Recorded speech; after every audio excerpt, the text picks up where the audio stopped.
So today I'm going to give you a little bit of story time just to educate you on the wisdom of things you may not realize are happening outside your bubble.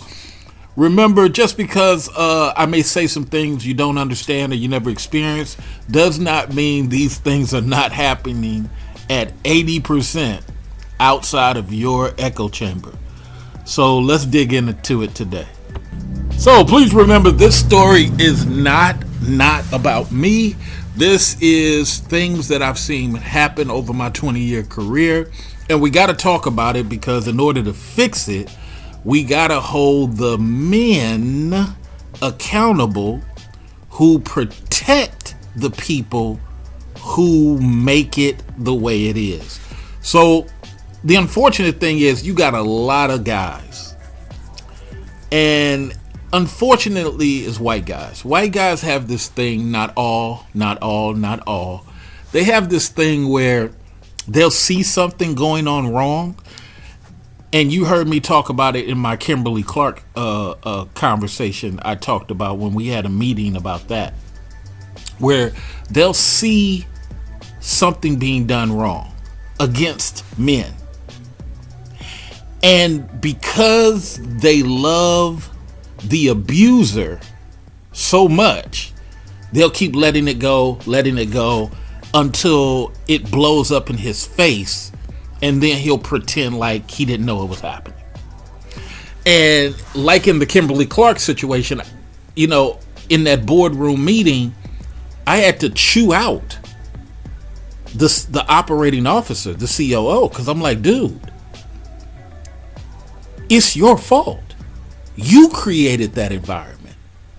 That employee came to you before he even went above your head. And you, and I did use these words because I'm not afraid to. Guys need to hear this in the boardroom. I said, you cowardly weaponized your position against this lowly employee because your friend, the lady of 17 years, as you said, you believe she wouldn't do that. Huh? Don't you have a responsibility to investigate it? And he started turning red. And I said, and let me finish this. You turning red, not because you're sorry what you did to that employee. You're turning red because you really want to yell out and try to force me to stop shaming you in front of all these other board members. This is the problem. And sometimes it's women who do it. But mostly there is a man, and let's not call him simp. Let's call it what it really is. There is a man who loves being led by women. There is a man who loves being led by women, willing to work against men's rights. That's just what it is. That's just what it is. And it has nothing to do with hating women. It has to do women are equal in these business environments. Men are equal in these business environments. And when a man sees that a woman is doing something totally against a person based on gender or her ability to throw her power around, then we don't need to look at him like a man or her like a woman. We need to look at this powerful human being is trying to subjugate this employee for no documented reason. That's what we got to look at. And so when you look at it just from the human thing and you take the genders out of it, nobody's attacking women. So let's tell you what happened. So this was at Children's Hospital of Atlanta. So I'm not going to tell you what year it was because it's not relevant. But we had two people destroying the personnel and staff morale. And this was the director and the supervisor. Ain't that crazy?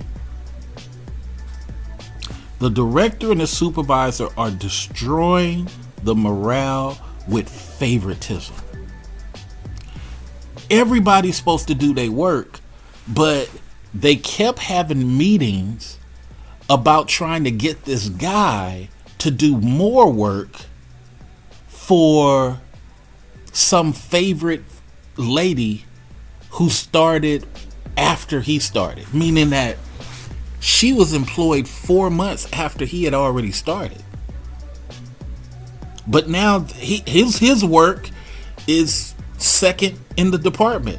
He don't really talk a lot. He sat up here and had a error rate below 1%. Below 1%. But the director and the supervisor are trying to treat this guy terribly because he keeps saying, no, I'm not going to do that. That has nothing to do with me. That's her problem. Oh, but we're a team. No, you got to have her step up and do her stuff. And this happens in a lot of business environments. If you understand me, put a comment in the comment section. Let me tell your story online. Let me tell your story. You can take your name out of it. All you got to do is email me about your story, and I'll tell your story online. Because we need to hear these stories about these companies. And guess what? I'll remove all the names. I'll just talk about these scenarios. Send me your story. I will tell your men's rights story online. So what happened is, by the time I got involved, because I'm on a higher echelon team, my thing was not even to defend him, even though I'm a men's rights leader. I'm not just going to defend him. I'm going to get the information. And when I start asking these cross-examination questions to the director, she couldn't answer. And I'm like, but you're the director. Why do you not know? Because I give all that to the supervisor. Oh my God. So there's no cross information, and this happens a lot. I'll tell you about Common Spirit, how it happened over there. Emory, it happened over there. Grady Hospital, it happened over there. DeKalb Medical, it happened. It's just mind blowing how we don't retain good employees because of these cliques within these lady cliques are, oh my God, it's just ridiculous. So you interviewed the supervisor. Me and my team interviews the supervisor because again, we don't know what information is what. And she's going off what another employee has told her. So I'm like, wait a minute. You haven't experienced none of this yourself? Well, I've seen it. Well, you've seen it based on what preview? You've seen it based on her telling you, then you seeing it, or you saw it prior? Did you see it prior? No, I didn't see it prior. Well, come on now. It sounds like this other employee has a manipulation over you. Well, nobody has a manipulation over me, obviously, because you don't have any evidence to support the energy you have toward this male employee. Matter of fact, when we dug into it more, this is why I want you guys to send me your stories. When we dug into it more, we found out that he had no problem with her, the supervisor or the director, 4 months before this other person even arrived. But what it is, this other person used the tactic of talking to the supervisor every morning or every other morning about another employee. It's called dissension. In military, it's called dissension. And it's just, women in power don't want to be accountable for when they're getting played by other women. Let me say it again, because I'm going to come with part 2 of this. Women in power do not want to be accountable when they are getting played by other women. And they need a team like mine to come and grill them on what happened. This is how we get quality out of the whole department. Because we can't just take the director or the supervisor's word for it, because in this example, They're inconsistent and they're running a clique, a favoritism clique. And they're creating a hostile work environment for this employee. I've worked with employees that I don't even like. But guess what? They'll never know it. Because it's work. It's work.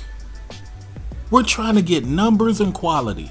Return customers. Numbers, quality, return. We ain't got time. I don't have time to be. This is why you need more guys in leadership who are not just gonna not hold women accountable. Women got to be held accountable also. And it's just ridiculous that they don't do this. But this is C-Late Trey. That's my 10 minutes. If you listen all the way to the end of this, click that like button because you know I am shadow banned. Oh my God. I've been shadow banned for about 3 years. Even though I don't use no curse words or what have you. It's just I talk things that other people don't talk about. So go ahead and click the resubscribe to the channel. Hit the thumbs up because it helps the algorithm. Put a little comment in the comment section like, I heard you, brother. You know, I'm just doing it for the algorithm. You know, put something in the comment section because it does help break through this algorithm.